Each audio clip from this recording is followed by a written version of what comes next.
عبدالرزیق به تاجیکستان آمده است. خبرنگار ازیا پلیوس بلاگری معروف را در مهمانخانه کنگور در دوشنبه واخورد.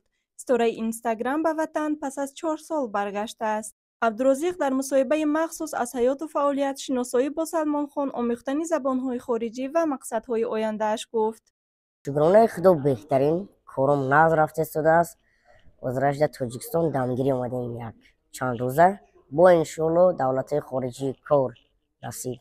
بسیاری شو سیامکه داریم، شوی برای مثلا هندیسکی شو، من دیگه نمود شو سیامکه داریم.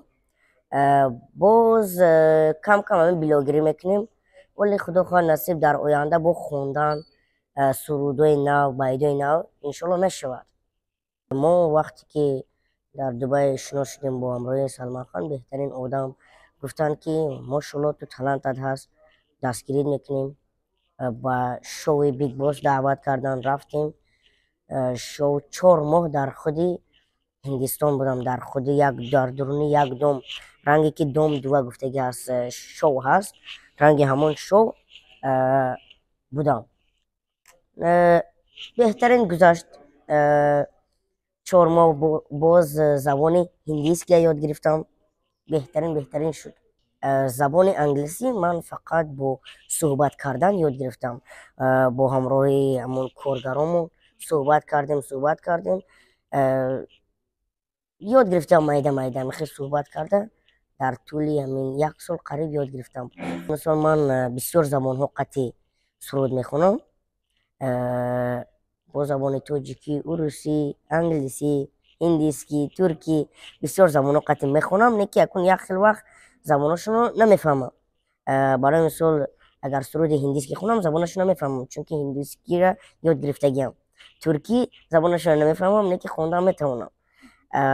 در زندگی باید که انسان کله خودش رو کار فرماید و کسانی که هر گپی ریزی می نویسد یا یگان گپی تحقیر میکنن، اون رو با اونها اهمیت دادن در کار نه، چون که با اونها وقتی که اهمیت دادید شما هم رنگی او هم میشوین. و اونها اهمیت ندین، فقط یگان وقت فراموش نکنین نمازاتون، خداوند فراموش نکنین. اگر خداوند به تمام قله ها میرسونتون در زندگی. ازدواج میکنم انشالله میشود نصیب.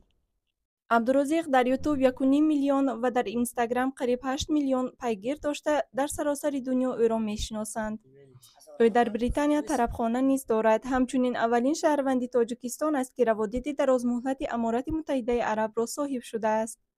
بلاگر تاجیک در لایحه‌های بزرگ همراه ستاره‌های جهان فعالیت کرده است. در فیلم با هنرمند هند سلمان خان نقش آفریده است. نماهنگ‌های او را حدود 40 میلیون بار بازدید کردند. او در این سفر خود می‌خواهد فرهنگ تاجیکستان را به جهانیان معرفی کند. حسیاتو همین بهترین است که انشالله پدر و مادر رفته میبینیم. قشلاقمون یاد کردیم، چند سال بود قشلاقمون رفتگی نبودیم. بود و هوای تاجیکستان یاد کردیم.